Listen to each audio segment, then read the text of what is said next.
Chapter 37, Shen and J. Shen, there is an island in the distance. We must avoid the center.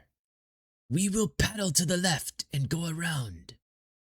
Shen squinted, and it did seem like there was some landmass in the distance.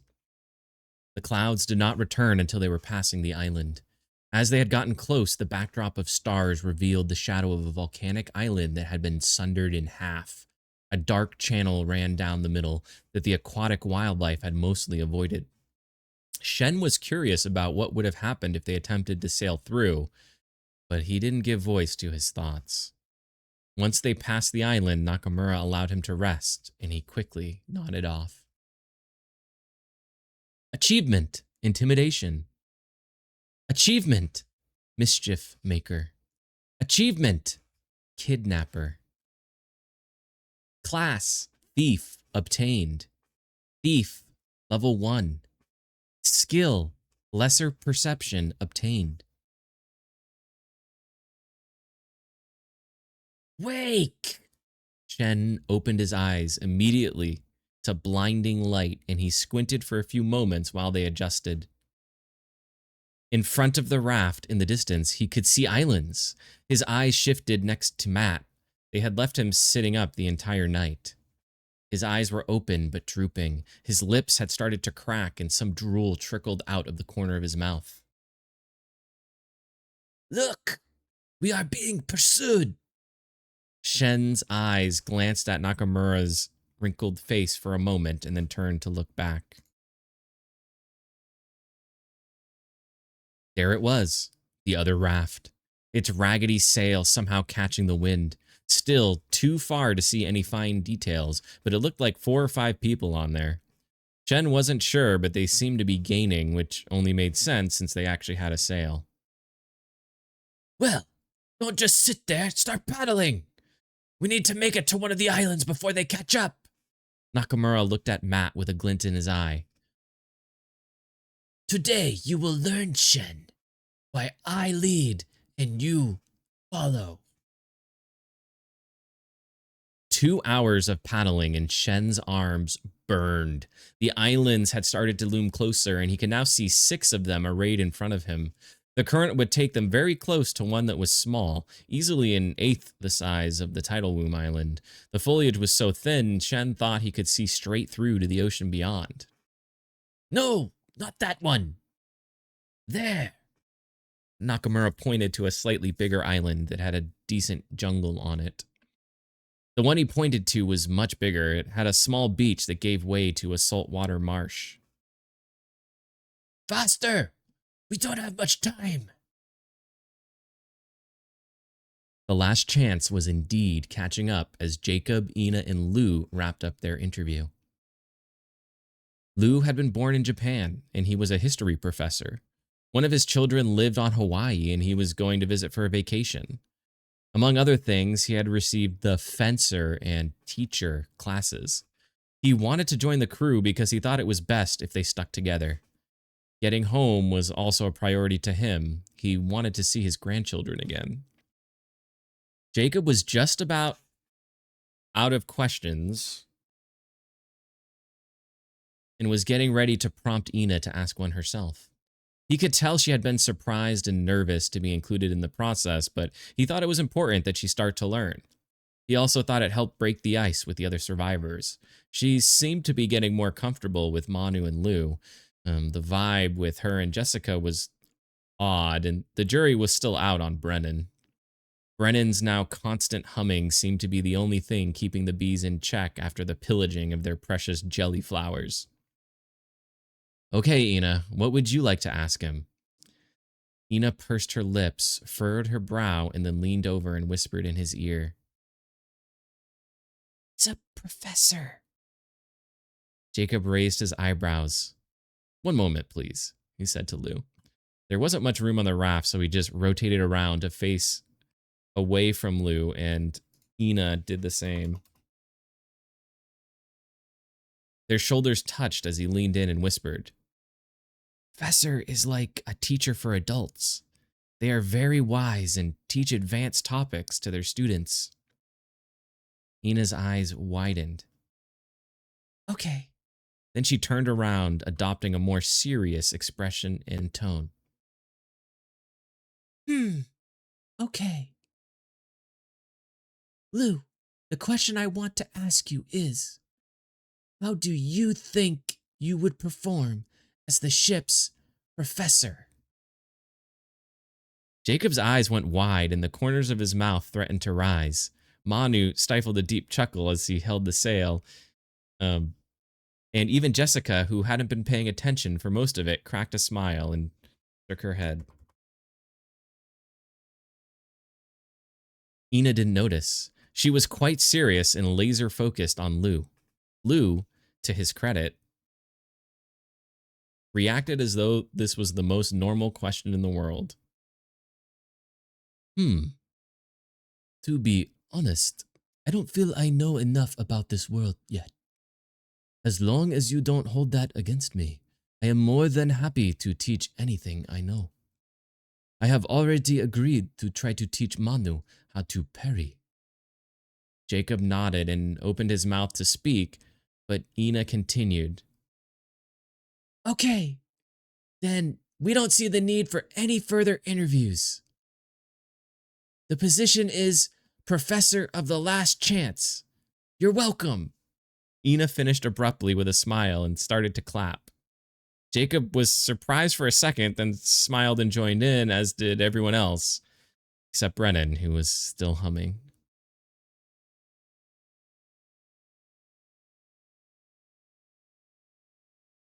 Listen, guys, when we catch them, we are just going to talk, okay?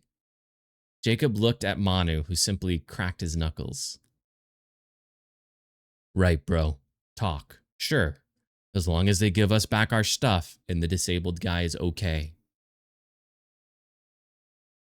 The Last Chance had trailed the orange raft to the island and were about 15 minutes away from the beach. Jacob started to think about what they might have to do. He remembered the fight on the tidal womb and how his blade had felt cutting into the Naga's neck. It had been surprisingly easy with the tide sword's fine edge. Was he supposed to feel guilty? It was the first time he had ever hurt a living thing larger than a mosquito. Even now, he didn't really feel bad about it. He did what he had to do, and if he hadn't, Manu would be dead. Jacob was sure he would do it again if given the choice. Not that he had the presence of mind to make a decision that complex in the middle of battle. What mattered now is that he give them a chance. As long as they were willing to return what they stole, he would try to make sure nobody hurt them. He thought he would have to keep an eye on Manu for sure, and maybe Jessica, who had taken Marsha's death the hardest. He glanced at Ina, who had just moments ago been happy with the conclusion of the interview. She was now staring hard at where the other raft had beached. Okay. Maybe I need to keep an eye on her too, he thought. Grab the cripple and follow me, Nakamura ordered Shen as he collected some of the luggage. He had pre-sorted it as they neared the island to ensure everything they would ditch had little survival value. This included the instrument case. Obedient. Shen walked over to Matt, who blinked at him one slow time as Shen picked him up. Look, you're heavy. He thought about whispering an apology to him, but he knew it wouldn't matter in the end. As he leveraged Matt's ragdoll form over his shoulders, some of Matt's drool started dripping onto his back. Come, quickly. Nakamura was already headed up the beach to the edge of the marsh. Shen caught a whiff of a musty salt smell with a hint of rot. It wasn't far before the entire ground was covered in at least an inch of water overlaying thick, wet muck. Shen's feet started to make sucking sounds with each step as they sunk in and the wet mud pulled against them. Nakamura veered to the left and a minute later stopped. Put him down here on the other side of that bush, Nakamura said as he darted past and Manu heard him throw a luggage. Shen brought Matt around behind the bush and set him down. He heard an odd crinkling sound and looked down. Under this bush were a bunch of white and brown speckled eggs, and some were now crushed. Matt had started to lilt to one side, and Shen propped him up as best as he could. Shen had done a lot of things he wasn't proud of, and he didn't consider himself a good guy. If they were back on Earth and Nakamura had asked him to kill Matt, Shen wouldn't hesitate. Partly because if he fucked up again, they might take more from him than just a finger, but also partly because if he lost their support, he truly had nothing. He had no education, he had no career, and the tattoos almost guaranteed he would never be accepted back into normal society. Even without them, he had failed when he was actually trying to make something of himself. The only thing he had to offer was a compromised moral compass and the willingness to follow orders. But leaving a cripple to potentially be eaten alive in some godforsaken island on this world. Yeah, what is this world? The two moons, the strange wildlife, the bisected island. If this isn't Earth, where are we? What if there isn't actually a way back? Shen looked at Matt for a moment, directly into his eyes. Matt stared back, unblinking.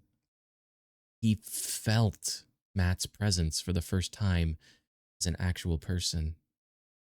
God, what a shitty life to live.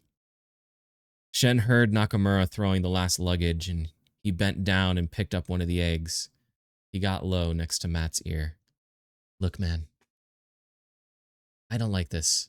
I'll try to leave a sign for your friends. Matt blinked once. And then Nakamura was back and jogging past him into the muck. Spry for an old man. What are you waiting for? Come! Yes, Oyobun. As Shen moved past the bush, he opened his hand and cracked the egg, placing half the shell on the brush. The other half he dropped on the ground after taking a few more steps. When they got back to the beach, the other raft was only 200 feet away and closing. Help me push! They both shoved the raft into the water and jumped on. Shen immediately went for a paddle. Even Nakamura grabbed one, and they both started shoving the paddles into the water and yanking them back. The raft started to pull away from the island. Their raft cleared the small cove they had landed in and caught the current, starting to curve along the coast. Shen looked behind them and saw the other raft was only 50 feet away and gaining. He couldn't help but notice the huge Samoan had a big smile on his face. The others on the raft looked tense but determined, and they all seemed to be holding weapons.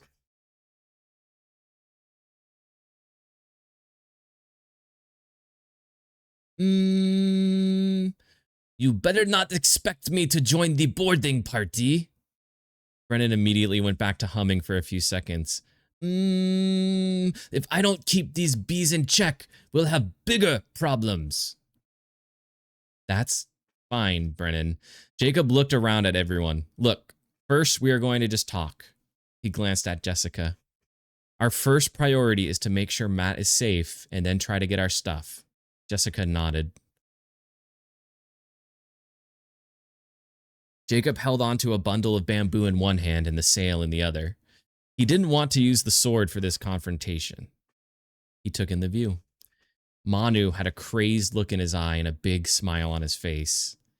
Looks like he's ready to rage at a moment's notice. Jessica had grabbed one of the oars and was clenching it at her side, a determined, cold look on her face. Lou seemed the calmest, as always, almost bored. He was just leaning on his walking stick. And Ina was standing nearby holding something in her hand. Wait, where did she get another rock? Okay, guys, I've always wanted to say this. He stood tall and pointed out with the bamboo towards the other raft. Ramming speed!